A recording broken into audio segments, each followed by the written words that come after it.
আছে friend circle, relative circle যাদের কাছ থেকে টাকা ধার নিয়ে অস্ট্রেলিয়া যাওয়ার জন্য রওনা দিয়েছিলাম। তো অনেক টাকা ঋণ হয়েছি। এখন দেখা যায় সকালবেলায় কিস্তি আসে, কিস্তি দিতে পারি না, লাভের টাকার জন্য লাভের লোক আসে যে আজ 2 মাস হয়ে গেছে, তুমি লাভের টাকা দাও না। অনেক ঝই ঝামেলা হইতেছে, এই জন্য আমি নিজে বাড়িতে থাকি না, পলাতকভাবেই আসে।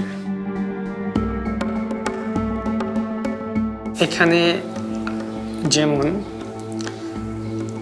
পরিবার থেকে অনেক ছোট হয়েছি, পরিবারের প্রত্যেকটা মানুষের কাছে অনেক অবহেলার পাত্র হয়ে গেছি।